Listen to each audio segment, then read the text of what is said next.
आज हम जीओसी का 05वां लेक्चर स्टार्ट करने जा रहे हैं, जिसके अंदर इफेक्ट्स तो बहुत सारे हैं। वो फैक्टर्स जो कोवेलेंट बॉन्ड पर इफेक्ट डालती हैं या इनको इलेक्ट्रॉन डिस्प्लेसमेंट इफेक्ट कहते हैं। तो इसमें हम क्या पढ़ेंगे? मेनली पहला पढ़ेंगे इंडक्टिव इफेक्ट,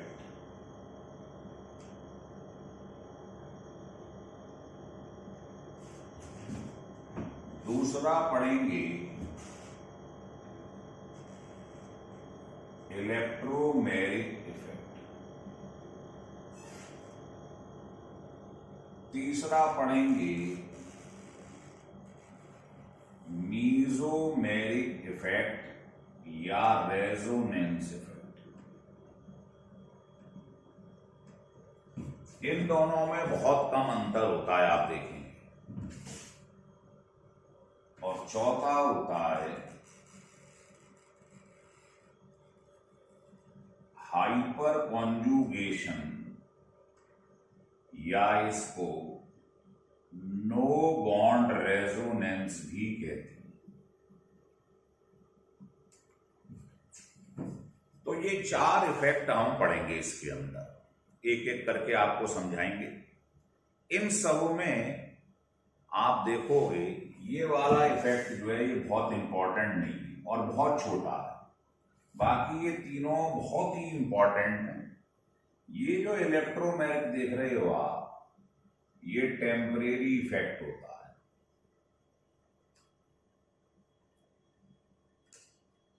और बाकी जो देखोगे ये सब परमानेंट इफेक्ट होती हैं।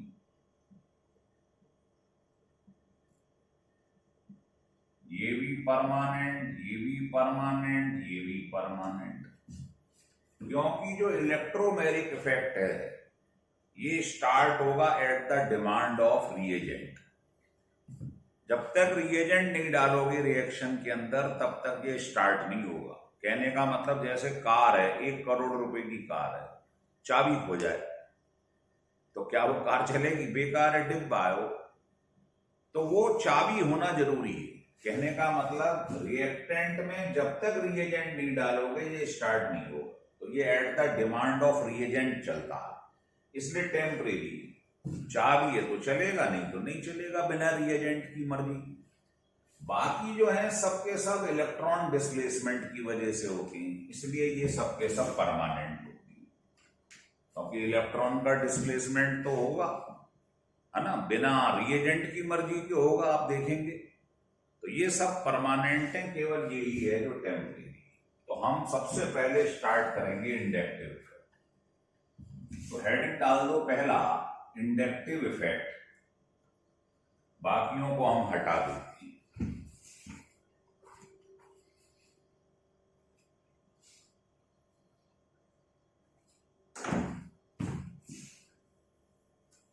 चलिए, तो इंडक्टिव इफेक्ट जो है इसका एक और नाम है, लिख लो, transmission effect.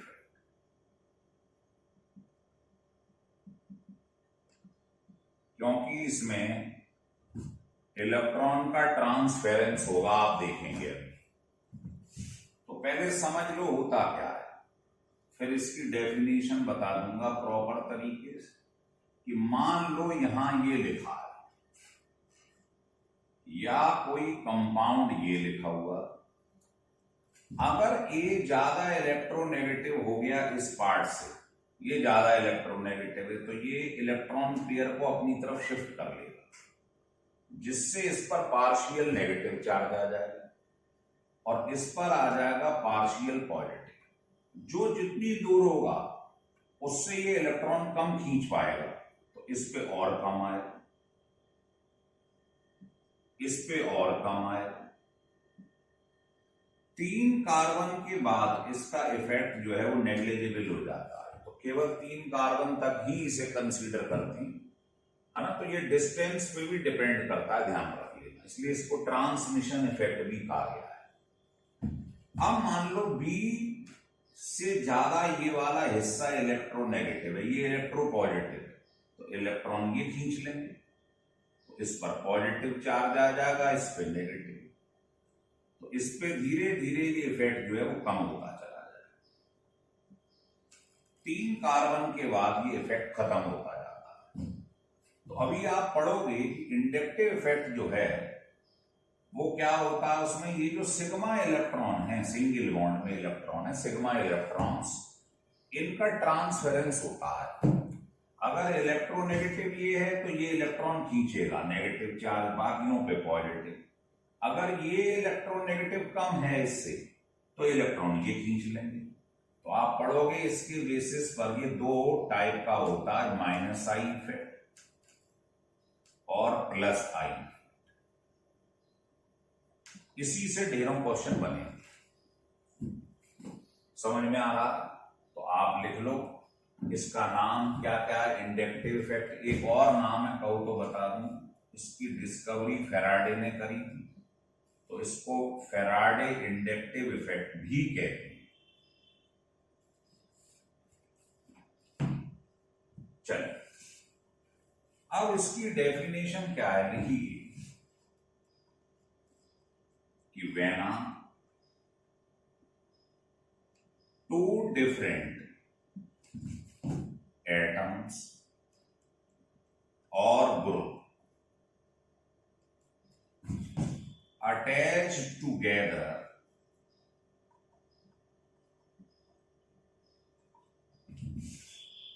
with the help of single bond, या ऐसे बोल दो सिग्मा बॉन्ड। अगर 2 एलिमेंट इससे जुड़े हुए हैं मान लीजिए, और ये वाला ज्यादा इलेक्ट्रोनेगेटिव है इससे, तो बताओ ये इलेक्ट्रॉन खींच लेगा, इस पर पार्शियल नेगेटिव चार्ज आ जाएगा, इस पर पार्शियल पॉजिटिव, तो पूरे मॉलिक्यूल के ऊपर पोलैरिटी आ जाएगी, चार्ज आ जाएगा। इसी को कहते हैं इंडक्टिव इफेक्ट। तो वो कह रहा है जब 2 डिफरेंट एटम या ग्रुप एक दूसरे से सिग्मा बॉन्ड, सिंगल बॉन्ड से अटैच रहती हैं, तो जो इलेक्ट्रॉन पेयर होता है शिफ्टेड थ्रू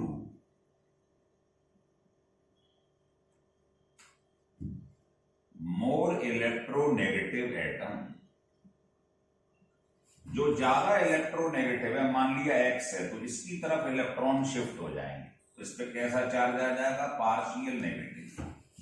तो so that partial negative charge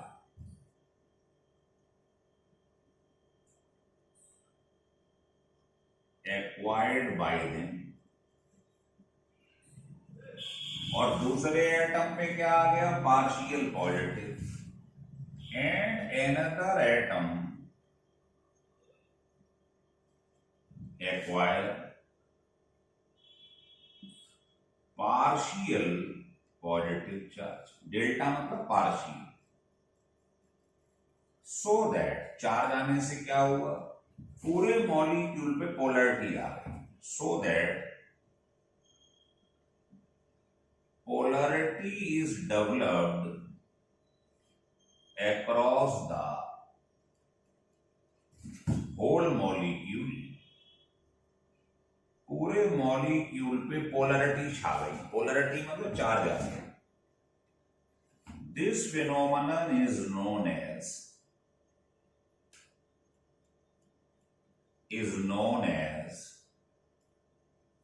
inductive effect. इसी को इंडक्टिव इफेक्ट कहा जाता है। ये दोनों में से जो ज्यादा इलेक्ट्रोनेगेटिव वो इलेक्ट्रॉन पेयर को अपनी तरफ खींच लेता है। ये इलेक्ट्रॉन पेयर है सिंगल बॉन्ड का मतलब, तो इस पे पार्शियल नेगेटिव चार्ज आ जाता है, इस पर पार्शियल पॉजिटिव, तो पूरे मॉलिक्यूल पे पोलैरिटी आ गई। इसी को बोलते हैं इंडक्टिव। लिख लीजिएगा।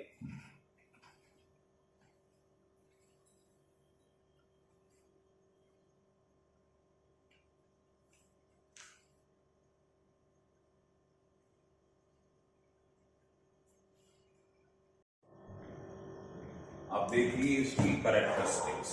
तो करेक्टरिस्टिक्स जो है वो समझ लो। पहली बात तो अभी अभी बताया था, ये परमानेंट इफेक्ट होता और केवल ये सिंगल बॉन्ड में मिलता है, सिग्मा बॉन्ड में मिलता है। तीसरा जो पोलराइजेशन होता है वो केवल एक ही डायरेक्शन में होता है। जैसे आपने ये देखा, ये लिखा है, या मान लीजिए ये लिखा हुआ है, तो आप क्या देखते हो, ये ज्यादा इलेक्ट्रोनेगेटिव है इससे, तो इलेक्ट्रॉन इस तरफ खींचती हैं, तो सब चीजें एक ही तरफ चल पड़ती हैं। ये पॉजिटिव, ये और कम पॉजिटिव, ये और कम पॉजिटिव। कहने का मतलब जो डायरेक्शन है वो एक ही डायरेक्शन में, सिंगल डायरेक्शन में रहता है। अगला ये बता ही दिया है कि ये सिग्मा बॉन्ड या सिंगल बॉन्ड में मिलता है, सैचुरेटेड हाइड्रोकार्बन में मिलता है। दूसरा अभी बताया था, जैसे जैसे डिस्टेंस बढ़ेगा इसका मैग्नीट्यूड कम होता जाएगा। आप देख रहे हो ये इलेक्ट्रॉन इससे ज्यादा खींचेगा, इससे और कम खींचेगा, इससे कम होगा, 3 के बाद तो ये इफेक्ट वैसे ही नेग्लिजिबल हो जाता है। तो डिस्टेंस बढ़ता जा रहा है तो ये इफेक्ट कम होता जा रहा है। तो ये इसकी मेन कैरेक्टरिस्टिक्स हैं, कभी पेपर में लिखने को आ जाए। लिखिए,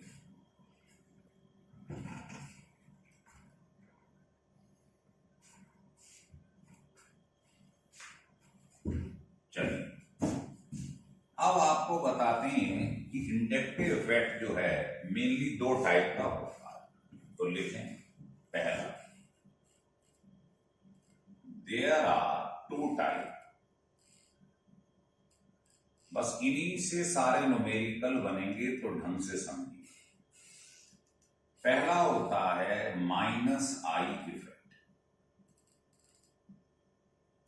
नेगेटिव इंडक्टिव इफेक्ट। इसका मतलब क्या है कि इलेक्ट्रॉन विड्रॉइंग ग्रुप, जो इलेक्ट्रॉन खींचते हैं,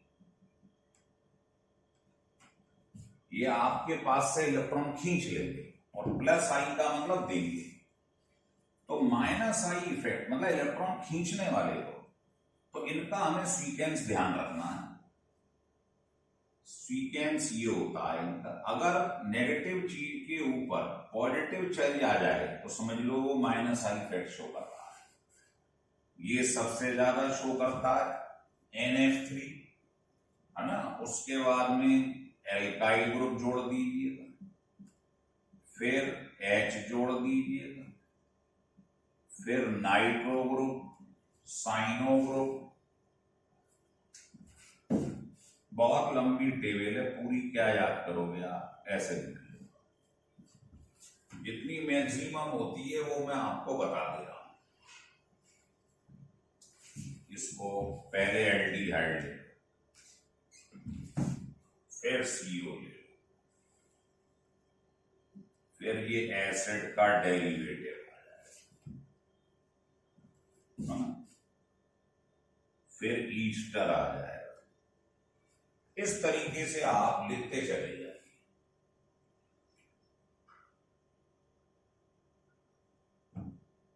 लिख लिए, ये ईस्टर है, ध्यान रखना। फिर एमाइड आ जाएगा, एमाइड ग्रुप के बाद OH, फिर OR, ईथर ग्रुप, फिर fluoro, chloro, bromo, iodo, halogen family, है ना। जब हेलोजन फैमिली देख लोगे, ये पहले बना दिया है, तो ये रटने की चीजें और कुछ नहीं। फिर आ जाता है फिनाइल ग्रुप, फिर ट्रिपल बॉन्ड, उसके बाद में डबल बॉन्ड, फिर सिंगल बॉन्ड, और लास्ट में आता है H। लिख लीजिएगा। तो ये +I इफेक्ट जो इलेक्ट्रॉन खींचने वाले ग्रुप में उनका ऑर्डर है। ज्यादातर आपको बता दूं जो यूज होंगे सबसे ज्यादा, वो ये ग्रुप हैं सबसे ज्यादा जो आप इस्तेमाल करोगे।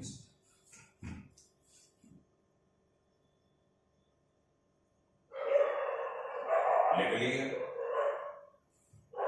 लिख लीजिएगा।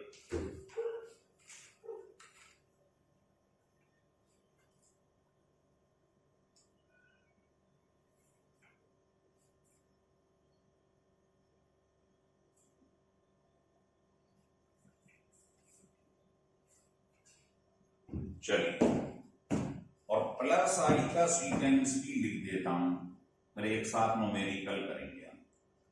प्लस आई का मतलब होता है इलेक्ट्रॉन देने वाले ग्रुप, या इनको इलेक्ट्रॉन रिलीजिंग ग्रुप भी कह देते हैं। तो आप इनको इलेक्ट्रॉन डोनेटिंग या इलेक्ट्रॉन रिलीजिंग ग्रुप, ये रिलीज करते हैं, और माइनस आई का मतलब विड्रॉल, खींच लेते हैं। तो ये कुछ नहीं है, ये बहुत आसान है, इसमें ध्यान रखिए। जो टर्शरी कार्बन है 3 से जुड़ा है, ये सबसे ज्यादा, फिर सेकेंडरी,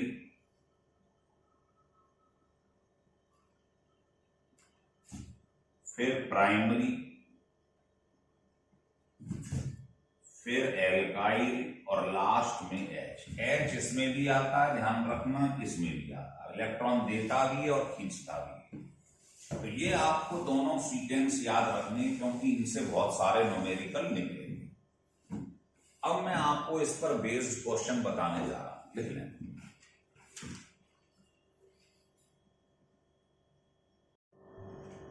देखिए क्वेश्चन नंबर पहला, इन्होंने पूछा कि आउट ऑफ, आपके पास लिखा हुआ है formic acid and acetic acid, या मान लो मैंने एक और ले लिया प्रोपियोनिक एसिड, तो विच one is more acidic, which one is more acid, ये क्वेश्चन। तो आप जानते हैं, इधर आ जाओ, जैसे मान लो ये तुम्हारे पास कोई एसिड है, आप इसको ब्रेक कर दो, तो ये जो आपके पास एनाइन बना है, ये जितना ज्यादा स्टेबल होगा उतना ये एसिड ज्यादा एसिडिक होगा। बस ये है इसका फंडा। तो मैं आपको 2 तरीके से समझा दे रहा हूं, जैसा तरीका अच्छा लगे अपना लेना। जितना ज्यादा ये जो इसको तोड़ने के बाद, मतलब जो एसिड पूछे उसमें से एचाइन निकाल दो, तो जो बचा हुआ है हिस्सा एनाइन है, देख लो कौन ज्यादा स्टेबल है, वही एसिड ज्यादा एसिडिक होगा। आइए, इसमें से आपने क्या करा, एचाइन निकाल दिया, इसमें से भी एचाइन निकाल दिया, और इसमें से भी एचाइन निकाल दिया। अब आपको देखना है इन तीनों में से एचाइन निकालने के बाद जो बचा है कौन ज्यादा स्टेबल है। तो देखिए ये इस पर चार्ज है, कोई भी मॉलिक्यूल नहीं चाहता उसके ऊपर चार्ज हो। चार्ज की वैल्यू जितनी बढ़ेगी उतना ये कम एसिडिक होता जाता है। तो फंडा ध्यान रख लो, चार्ज, कोई भी चार्ज हो, पॉजिटिव नेगेटिव, वो स्टेबिलिटी के इनवर्सली प्रोपोर्शनल होता है। तो आप जानते हो ये ग्रुप क्या शो करता है, प्लस आई इफेक्ट, ये भी क्या शो करता है, प्लस आई इफेक्ट। H जो होता है ये दोनों शो करता है, प्लस आई भी माइनस आई भी। तो मान लो आपके हिसाब से प्लस आई मान लिए, चलो दोनों चेक करा देती। तो बताइए ये भी इलेक्ट्रॉन दे रहा है, ये भी, कौन ज्यादा इलेक्ट्रॉन दे रहा है, कौन प्लस आई इफेक्ट ज्यादा शो कर रहा है। अभी बताया था इथाइल ज्यादा शो करता है मिथाइल के मुकाबले। तो बताओ जो प्लस आई इफेक्ट ज्यादा शो करेगा, इलेक्ट्रॉन ज्यादा देगा, तो इलेक्ट्रॉन पे चार्ज कैसा है, नेगेटिव। नेगेटिव आदमी को नेगेटिव चीज देते जाओ तो चार्ज बढ़ता जाएगा, और चार्ज बढ़ेगा तो स्टेबिलिटी कम होती जाएगी। इसका मतलब ये लीस्ट स्टेबल है, और जितना कम स्टेबल होगा एसिड भी उतना कमजोर होगा। इसका मतलब इन तीनों में ये सबसे कमजोर है, ये ऑर्डर हो। आ गया समझ में आपके, लिख लीजिएगा इसको ढंग से। तो इस क्वेश्चन को चाहूं तो मैं दूसरे फंडे से भी बता सकता हूं, वो ये है कि कुछ मत करिए आप, ये देखिए ये आपके पास ये लिखा हुआ है,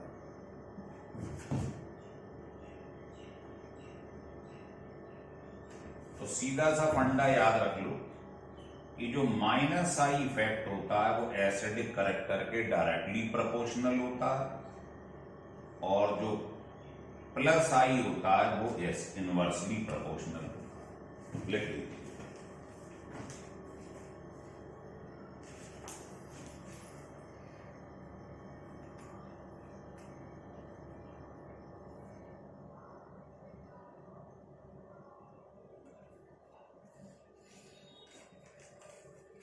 आ गया समझ में? चलिए अब दूसरा क्वेश्चन देखिए। ऐसे ही क्वेश्चन बनते चले जाएंगे।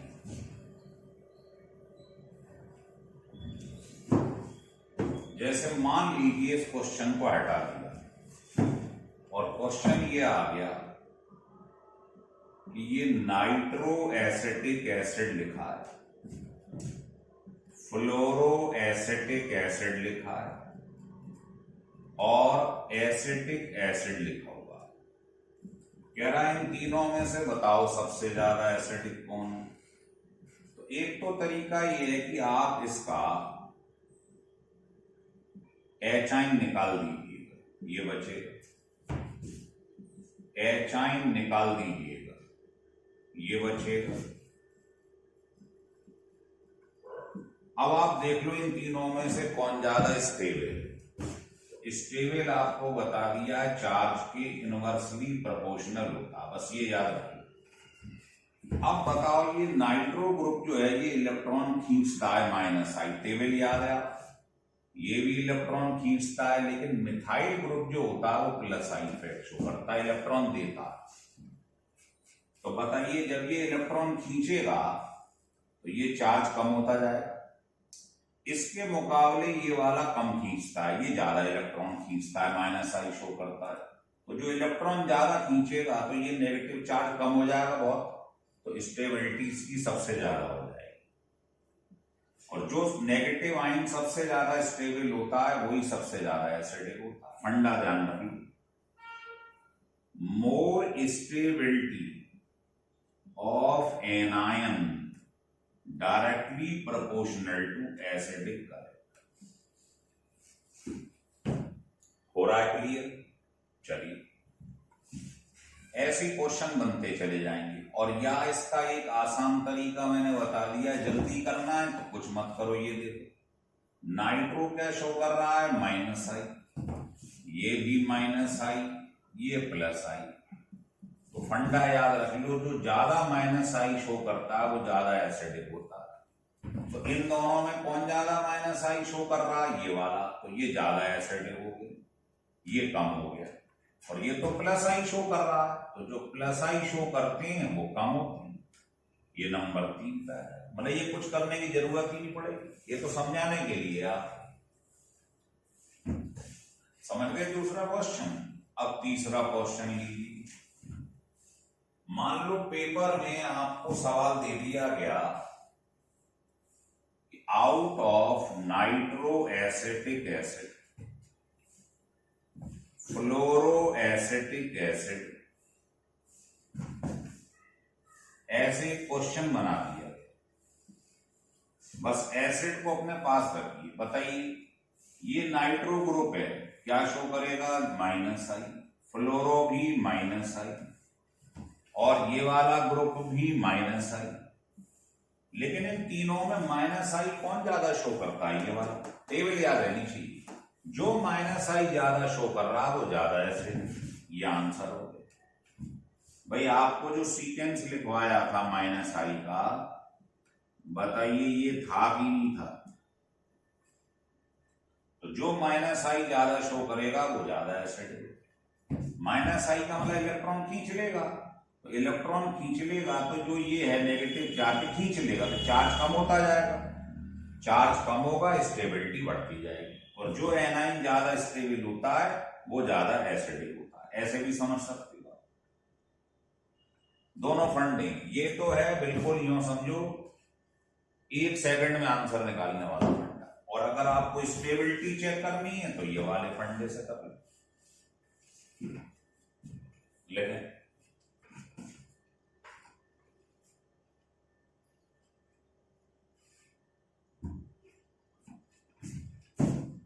देखिए तो ये 3 क्वेश्चन आपको बताए गए। क्वेश्चन भरमार है, कितने क्वेश्चन बनेंगे जिसका अंदाजा नहीं है और खूब आते हैं पेपर में। मान लो क्वेश्चन 4 ले लें हम, आपसे पेपर में ये कह दें कि out of chloro acetic acid, या पहले एसिटिक एसिड ले लें, फिर ले लें क्लोरो एसिटिक एसिड, फिर ले लें डाई क्लोरो एसिटिक एसिड, फिर ले लें ट्राई क्लोरो एसिटिक एसिड, तो बताइए मोस्ट एसिडिक कौन? तो कुछ नहीं करना है आपको, ये CH3COH, ये क्या है सही कर लो इसे, यहां CH2, तो CH2, यहां Cl, यहां CH पर 2 Cl, इस पर 3। तो फंडा आपको मालूम ही है क्या है, जिस पर -I इफेक्ट वाले ज्यादा लगे रहे। देखो इसमें तो सब +I वाली, CH3 ग्रुप क्या होता है +I, ये -I, इसमें 2 -I वाले, इसमें 3 -I वाले।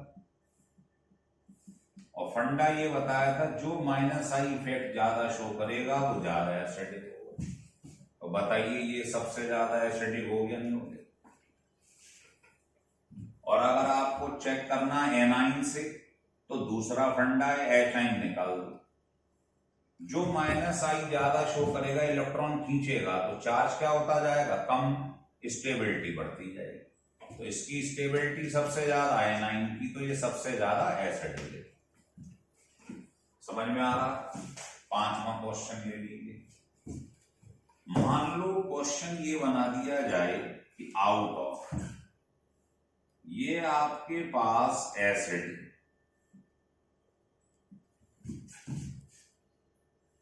इसमें क्या करा आपने, इस पोजीशन पर कोई ग्रुप लगा दिया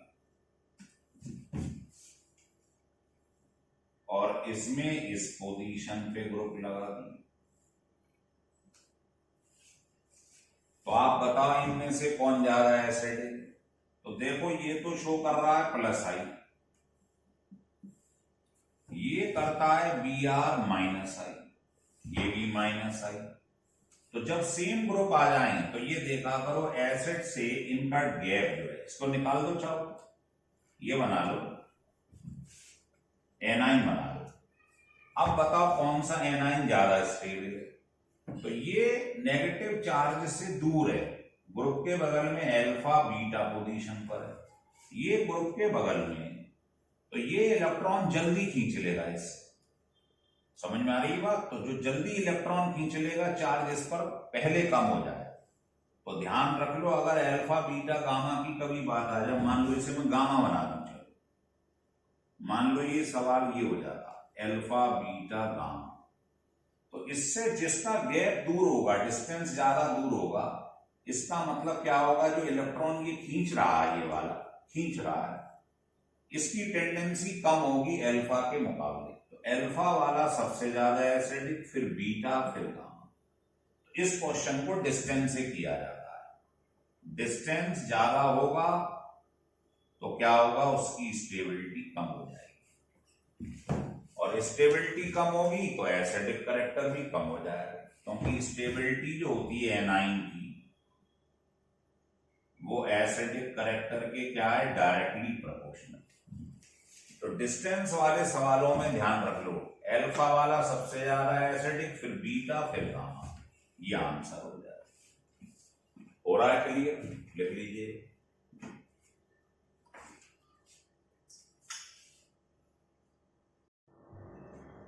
देखिए, out of fluoroacetic acid, chloro iodo di chloro acetic acid, tri iodo acetic acid, ऐसे कोई पेपर में क्वेश्चन बना दे। अब इसमें आपसे कहे ऑर्डर बताइए एसिडिक कैरेक्टर का, विच वन इज मोस्ट एसिडिक, या ऐसे पूछ ले कोई ऑर्डर बताइए एसिडिक करेक्टर, वो ज्यादा बढ़िया। तो आप जानते हैं फ्लोरो, क्लोरो, ब्रोमो, आइडो, इन सबके अंदर माइनस आई इफेक्ट जो होता है उसका ऑर्डर ये होता है, बस ऑर्डर ध्यान रखना है आपको। इन चारों में सबसे ज्यादा माइनस आई ये शो करता है, और हमने फंडा पढ़ लिया है कि जो माइनस आई ज्यादा शो करेगा वो ज्यादा एसिडिक है। तो अगर मैं इन तीनों पे चर्चा कर लूं, इसका नाम 1 रख दूं, 2, 3, 4, 5 रख दूं, तो देखिए इन तीनों का तो 1 मिनट में आंसर आ गया कि कौन माइनस आई ज्यादा शो कर रहा है, ये वाला। तो जो माइनस आई ज्यादा शो कर रहा है वो ज्यादा एसिडिक है। तो इन तीनों में तो आप समझ गए, आप लिख लोगे 1 वाला ज्यादा है, फिर 2, फिर 3। समस्या आएगी यहां पर, क्योंकि इसमें 2 क्लोरो है, इसमें 3 आइडो है। तो अब आप कहोगे अब कैसे कंपेयरिंग करो, तो ध्यान रख लो जितने ज्यादा ग्रुप होता है, चाहे वीक हो, जितने ज्यादा माइनस आई शो कर रहा है वो इनसे ज्यादा होता है, फ्लोरो से भी ज्यादा। मतलब 1 फ्लोरो और अब 3 आइडो या 2 आइडो होते तो आइडो वाले को प्रेफरेंस देती। जैसे इसमें देखो 2 क्लोरो है, तो 2 क्लोरो वाला भी फ्लोरो से ज्यादा होगा, लेकिन 3 आइडो वाला 2 क्लोरो से ज्यादा होगा। जितने ज्यादा ये हेलोजन ग्रुप होते हैं वो सिंगल वाला चाहे माइनस आई ज्यादा शो करेगा, लेकिन ये सबसे ज्यादा शो करेगा। तो नंबर 1 पे आ जाएगा ये, और नंबर 2 पे आ जाएगा। मतलब 3 आइडो है, 1 फ्लोरो है या 2 फ्लोरो है, तो हम आई को महत्व देते हैं, क्योंकि जो ज्यादा होगा माइनस आई ग्रुप ज्यादा शो कर रहे हैं, है ना। आपने सुना होगा, एक कहावत बता रहा हूं, व्हाट्सएप पे पढ़ी थी मैंने, कि जंगल में 10-15 कुत्ते आ जाएं तो एक शेर का शिकार कर देते। तो चाहे एक चीज मजबूत हो, लेकिन अगर उससे जो हल्की चीजें हैं वो ज्यादा होंगी तो वो बड़े वाले को जो स्ट्रांग है उसे पस्त कर देती, मार देती। तो इसमें क्या है, 3 ग्रुप हैं, और फ्लोरो में आप देख रहे हो 1 है, चाहे ये स्ट्रांग है लेकिन ये कमजोर होते हुए भी नंबर 1 पे होंगे, इसे मार देंगे। तो समझ में आ गया ये सीक्वेंस। चलिए, अब ये तो मैं एसिड के क्वेश्चन बता रहा था। मान लीजिए अगर एल्कोहल के क्वेश्चन आ जाए, फंडा यही लगेगा, जैसे आपसे कोई पूछे out of methanol and ethanol, बताइए which one is more acidic, which one is more acidic, किसी ने पूछ लिया आपसे। तो फंडा वही लगना है कि minus I effect acidic character के डायरेक्टली। या दूसरा फंडा बता दिया है कि आप स्टेबिलिटी चेक कर लो, एनाइन मतलब नेगेटिव चीज, जिसकी स्टेबिलिटी ज्यादा उसका एसिडिक करेक्टर भी ज्यादा है। ये बहुत हल्का मेथड है, इससे within a second answer आ जाता है। देखो ये मिथनॉल है और ये इथेनॉल है, तो इसको अपने पास पकड़ के रखा करो, बस इसे चेक करा करो। ये क्या करता है, प्लस आई, ये भी क्या शो करता है, प्लस आई, है ना। आपको बताया था माइनस आई एसिडिक के डायरेक्टली होता और प्लस आई इनवर्सली होता। तो जब ये भी प्लस आई शो कर रहा है, ये भी प्लस आई, तो आप ये देखो कौन कम प्लस आई शो कर रहा है, क्योंकि जिसका प्लस आई कम होगा उसका एसिडिक ज्यादा हो जाएगा। तो ये वाला ग्रुप प्लस आई कम शो करता है, आपको टेबल लिखवाइए, तो ये ज्यादा एसिडिक हो जाए। आ रहा है समझ में। जैसे इसी में एक क्वेश्चन और बना दूंगा, आपसे पूछूं कि ये आपके पास वाटर है और ये आपके पास इथेनॉल है, बताओ इन दोनों में कौन ज्यादा एसिड है। तो OH को अपने पास पकड़ के रखो, ऐसे OH को पकड़ के रखो, बताओ ये क्या शो करता है, प्लस आई। H प्लस आई भी शो करता है, माइनस भी, जो आपकी इच्छा चाहे मान लो ये भी प्लस आई। अब आप बताइए इन दोनों में से ये भी प्लस आई ये भी प्लस आई, तो जो प्लस आई कम शो करेगा वो ज्यादा एसिडिक। तो प्लस आई H कम शो करता है C2H5 से, तो ये ज्यादा एसिडिक हो जाए। तो विदिन सेकंड सवाल निकलते हैं। ये फंडे याद रख लोगे तो सारे सवाल खत्म हो जाएंगे। एक आध दो एक्सेप्शन बात अलग है, लिख लो इसे।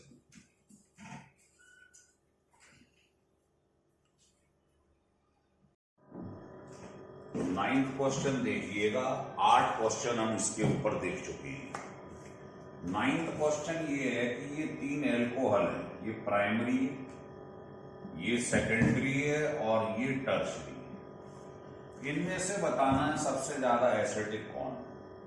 तो इंडक्टिव इफेक्ट से आपको फंडा समझा दिया गया है कि जो माइनस आई इफेक्ट शो करता है वो ज्यादा एसिडिक होता है, और जो प्लस आई शो करेगा उसका एसिडिक कैरेक्टर कम होता है ना। दूसरा फंडा क्या बताया था आपको कि जो स्टेबिलिटी एनाइन की ज्यादा होगी वो मोर स्टेबल होगा, मतलब मोर एसिडिक होगा। तो एसिडिक कैरेक्टर चेक करने का ये भी तरीका बताया है। ये आसान है, ये इससे थोड़ा सा टफ है। देखिए तो इसका सॉल्यूशन कैसे करेंगे। तो सबसे पहले देखिए ये लिखा है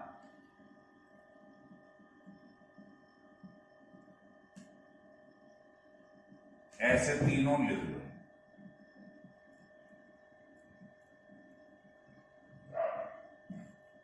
इस OH पे हाथ रख लीजिएगा, इसको छूना मत।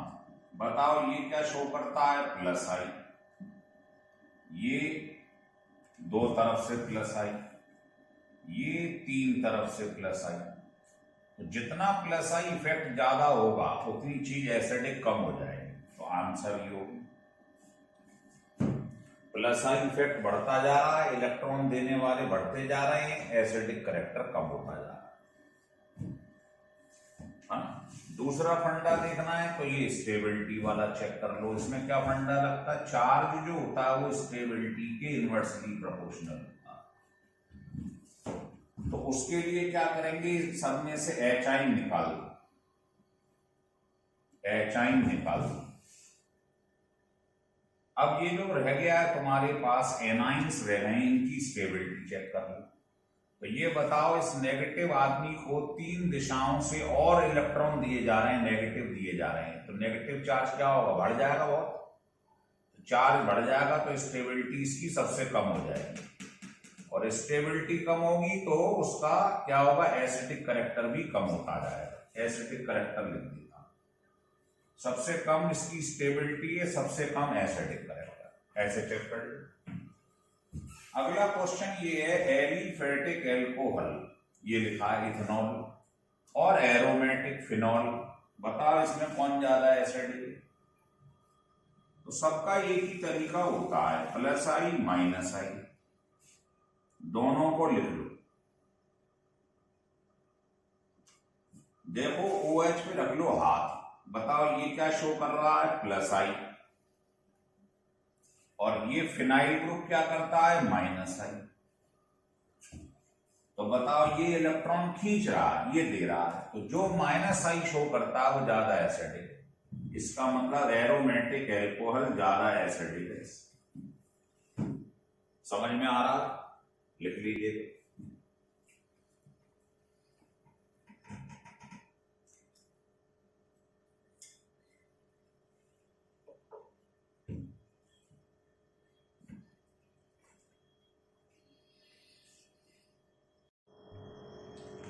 तो ये हम आपको जो एसिडिक कैरेक्टर सिखा रहे हैं, अब आप इसको हम dissociation constant for acid Ka से समझाएंगे। तो हमको ये याद रखना किसका Ka सबसे ज्यादा होता है, बेंजीन, सल्फोनिक एसिड, फिर फॉर्मिक एसिड, बेंजोइक एसिड, ये सीक्वेंस ध्यान रखना है। बस इसमें एक एक्सेप्शन है, वो लिख देता हूं।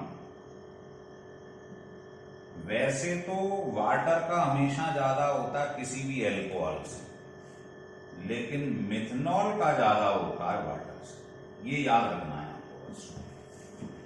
तो देखिए क्वेश्चन कैसे बनेंगे, लेकिन उससे पहले इसे समझो। मान लो ये कोई एसिड है इसको ब्रेक कर दिया। अब इसका डिसोसिएशन कांस्टेंट आपको मालूम है, आपने कितना सीखा है इक्विलिब्रियम में। कैसे लिखते हैं? प्रोडक्ट की कंसंट्रेशन ओवर रिएक्टेंट की कंसंट्रेशन। तो जो K है उसका एचाइन से क्या रिलेशन है? डायरेक्ट। तो आप जानते हो एसिड वो स्ट्रॉन्ग होता है जो टूटकर ज्यादा एचाइन देता है। इसका मतलब जिसका एचाइन ज्यादा है उसका एसिडिक कैरेक्टर ज्यादा है। तो आप कह सकते हैं कि वैल्यू जो Ka की है वो एसिडिक कैरेक्टर के डायरेक्टली। लेकिन आप जानते हैं जो pK होता है वो होता है माइनस लॉग Ka। मतलब pK जो है वो Ka के इनवर्सली प्रोपोर्शनल होता है, क्योंकि इस माइनस को आप यहां ले जाइए 1/K।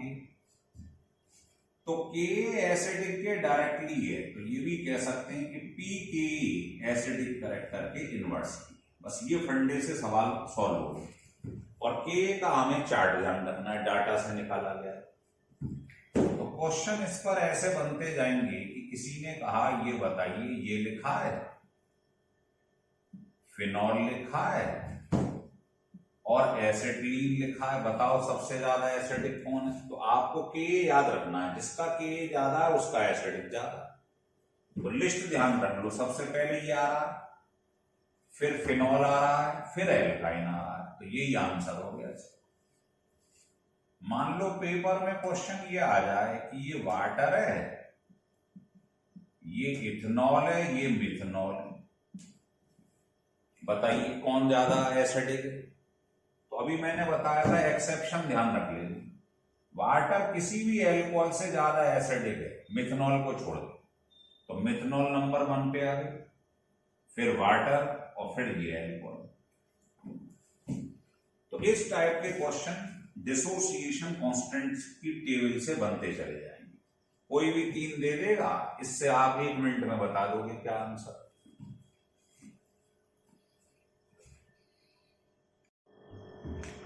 देखिए अब इन 2 फंडों से देखिए इंडक्टिव इफेक्ट के क्वेश्चन कैसे सॉल्व होंगे। पहला, जितना ज्यादा एस करेक्टर होगा उतनी ज्यादा इलेक्ट्रोनेगेटिविटी होगी और उतना ज्यादा एसिडिक करेक्टर होता है। दूसरा फंडा ये है कि अगर इलेक्ट्रोनेगेटिव एटम कोई ज्यादा है, उसके ऊपर नेगेटिव चार्ज आ जाए तो उसकी स्टेबिलिटी ज्यादा हो जाती है ना। और जिसकी स्टेबिलिटी ज्यादा हो जाएगी, ध्यान रख लो, आपको बता चुकी कि stability of anion acidic character के डायरेक्टली प्रोपोर्शनल होता है। 3-4 क्वेश्चन देखिएगा। जैसे पेपर में कोई कहे कि ये एसिटिलीन है, ये इथिलीन है और ये ईथेन है, एसिडिक कैरेक्टर बताइए। तो ट्रिपल बॉन्ड में आपने पढ़ा sp हाइब्रिडाइजेशन होता है, डबल में sp2, इसमें sp3। तो इनका s कैरेक्टर निकाल लीजिए। 1:1 का रेशियो है s और p, तो ये हो गया 50-50। s हो गया इतना और इसमें 25-75, तो हमें तो एस करेक्टर चाहिए। तो जिसका एस करेक्टर ज्यादा होता है वो ज्यादा एसिडिक है, तो आंसर ही आ गया।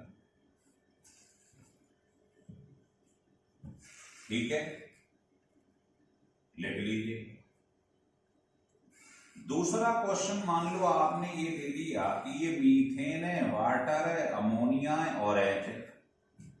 अब इन सब में तो sp3 हो रहा है, तो कैसे चेक करोगे? इस फंडे से मैंने बताया था क्या करो, इसमें से H हटा दो, है ना। इसमें से सब में से एसिडिक कैरेक्टर देखना हो तो H हटा दो। अब ये चेक करो, ये 4 जो आपके पास एनाइन है कौन ज्यादा स्टेबल है? तो ये लिखा है साफ साफ कि जो ज्यादा इलेक्ट्रोनेगेटिव है उस पर नेगेटिव चार्ज आ जाए तो वो स्टेबल ज्यादा हो जाता है। तो आप बताओ सबसे ज्यादा इलेक्ट्रोनेगेटिव ये, फिर ये, फिर ये पढ़ाया आपने। तो ज्यादा इलेक्ट्रोनेगेटिव के ऊपर नेगेटिव चार्ज आ गया तो वो ज्यादा स्टेबल, मतलब उसका एसिडिक कैरेक्टर ज्यादा।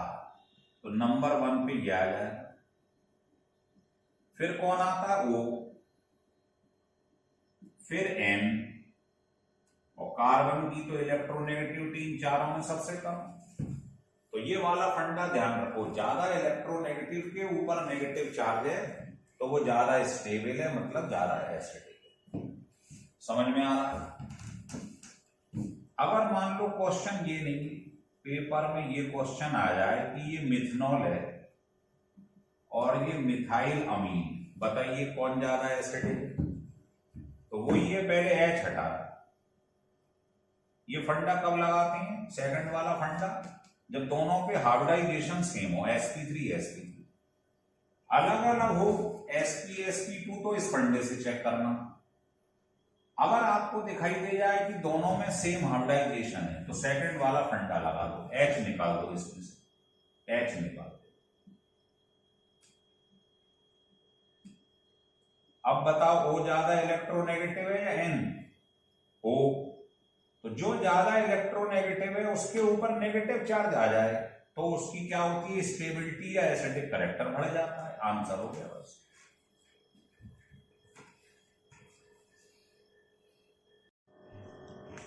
अब हम देखने जा रहे हैं बेसिक करेक्टर ऑफ अमाइंस। तो देखिए ये पहले बताया था कि जो -I था वो एसिडिक करेक्टर के डायरेक्टली था। अब तो बेसिक करेक्टर तो इनवर्सली हो गया, और +I डायरेक्टली प्रोपोर्शनल हो गया। दूसरा फंडा है कि जितनी इलेक्ट्रॉन डेंसिटी नाइट्रोजन एटम पे बढ़ती चली जाएगी उतना बेसिक करेक्टर बढ़ता चला जाएगा। तीसरा फंडा ये है कि जो S करेक्टर होता है वो इलेक्ट्रोनेगेटिविटी के डायरेक्टली, अभी अभी लिखा था, तो बेसिक करेक्टर के इनवर्सली हो जाएगा, क्योंकि वहां एसिडिक के डायरेक्टली था, ये बेसिक के इनवर्सली। चौथा फंडा होता है कि नंबर ऑफ रेजोनेटिंग स्ट्रक्चर, ये बेसिक करेक्टर के इनवर्सली होता है, पर इसको अभी हम नहीं पढ़ेंगे, हम क्वेश्चन इन तीनों से सॉल्व करेंगे। देखिए जैसे पहला क्वेश्चन ले रहे हैं, वो कह रहा है बताइए अमोनिया में, मिथाइल अमाइन में और इथाइल अमाइन में सबसे ज्यादा कौन बेसिक है? तो कुछ नहीं करना है, अमोनिया को ऐसे लिख लो, सबको एक ही स्टाइल में लिख लो ऐसे कर। और जैसे एसिडिक करेक्टर में OH को हम हाथ से दबा लेते थे, इसमें NH2 को हाथ से दबा लो। बताओ ये क्या शो कर रहा है? +I। सबसे ज्यादा +I कौन शो करता है? ये। तो जो +I ज्यादा शो करेगा वो ज्यादा बेसिक है। क्यों? ये इलेक्ट्रॉन ज्यादा देगा तो यहाँ इलेक्ट्रॉन डेंसिटी बढ़ जाएगी। जितनी ज्यादा इलेक्ट्रॉन डेंसिटी नाइट्रोजन पर है उतना ज्यादा बेसिक। तो नंबर 1, नंबर 2, नंबर 3। ऐसी कोई पूछ ले आपसे कि ये एलिफेटिक अमाइन है और ये एरोमेटिक अमाइन है, एनिलीन, कौन ज्यादा बेसिक है? तो इस पर हाथ रख लीजिएगा। बताओ ये इलेक्ट्रॉन देता है +I और C6H5 क्या करता है? -I। तो जो +I शो कर रहा है वो ज्यादा बेसिक है, तो एलिफेटिक अमाइंस ज्यादा बेसिक होती है। अगर आपको दूसरे फंडे से चेक करना है, ये वाले से S करेक्टर से, तो इसको देख लो। मान लो पेपर में क्वेश्चन ये आ गया कि बताइए इनमें कौन ज्यादा बेसिक है? सिंगल, डबल, ट्रिपल, इसमें क्या हो रहा है? sp3। डबल में क्या होता है? sp2। ट्रिपल में sp। तो इसमें 1:1 है, तो S करेक्टर सबसे ज्यादा। S करेक्टर बता ही दिया है निकालना। तो जिसका S करेक्टर कम होगा उसका बेसिक करेक्टर सबसे ज्यादा होगा। इसका S करेक्टर सबसे कम है तो बेसिक करेक्टर सबसे ज्यादा। तो इस टाइप के ढेरों क्वेश्चन आप सॉल्व कर सकते हैं, बेसिक करेक्टर निकाल सकते हैं। एक और क्वेश्चन देखिए, अगर कोई आपसे कहे कि ये प्राइमरी अमाइन, ये सेकेंडरी और ये टर्शरी, बताइए कौन ज्यादा बेसिक? तो NH पे हाथ रख लो, ये क्या कर रहा है? +I। ये दो तरफ से +I, ये तीन तरफ से +I, तो सबसे ज्यादा +I कौन शो कर रहा है? तो जो प्लस आई ज्यादा शो करता है वो ज्यादा बेसिक होता है। इसका मतलब टर्शरी अमाइन सबसे ज्यादा बेसिक है, फिर सेकेंडरी, फिर प्राइमरी अमाइंस। लेकिन ध्यान रखना, जब आप अमाइन पढ़ोगे तो ये जरूर लिख लो, ये बात गैसियस फेज की चल रही है। अगर अमाइन को वाटर में डाल दो एक्वस मीडियम में तो ऑर्डर बदल जाता है, वहां फिर 3 फैक्टर काम करेंगे, है ना, steric hindrance, hydration effect, inductive effect, इन तीनों को कंबाइंड करके फिर बेसिक करैक्टर निकलता है। लेकिन गैसियस फेज में गए तो सिंपल इंडक्टिव सही आंसर आ जाता है।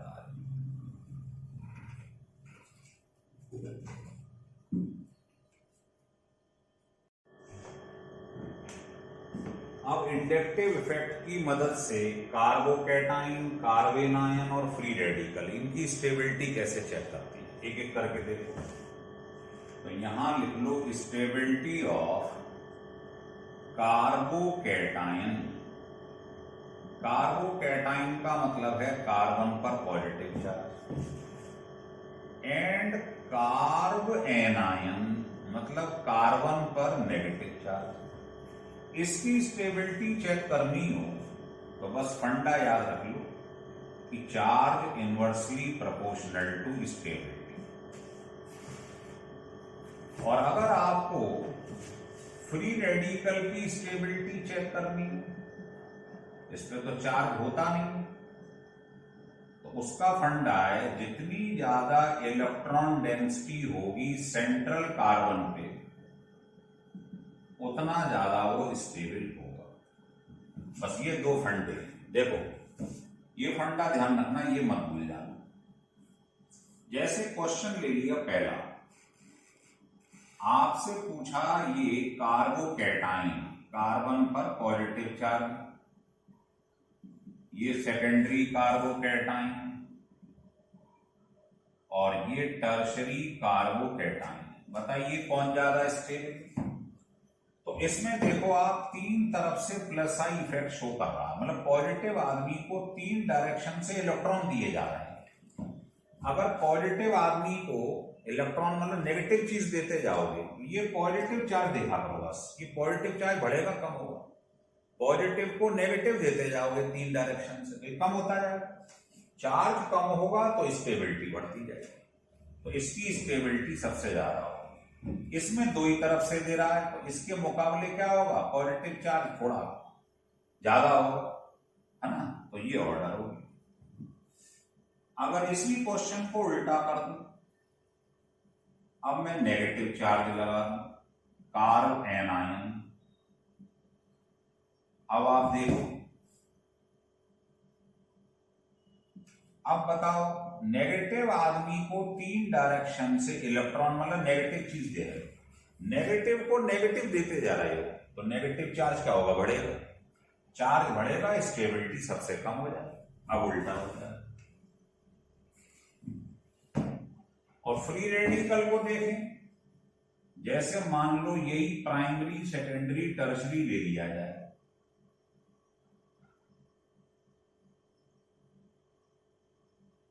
फ्री रेडिकल मतलब डॉट लगा दिया जाए, तो इसमें फंडा ये लगता है, इस पे इलेक्ट्रॉन डेंसिटी बढ़ेगी, स्टेबिलिटी बढ़ेगी। तो देखो 3 तरफ से प्लस आई इफेक्ट शो कर रहा है, इलेक्ट्रॉन दे रहा है। तो ये बताओ सेंट्रल वाला जो कार्बन है उस पर बहुत सारे इलेक्ट्रॉन इकट्ठे हो जाएंगे, तो जितनी इलेक्ट्रॉन डेंसिटी ज्यादा होगी सेंट्रल पे स्टेबिलिटी ज्यादा है, तो ये सबसे ज्यादा, फिर ये, फिर सबसे कम भी हो जाए। तो किसी की भी फ्री रेडिकल की या इनकी स्टेबिलिटी निकालनी हो तो इसके लिए ये फंडा ध्यान रखें, इसके लिए ये ध्यान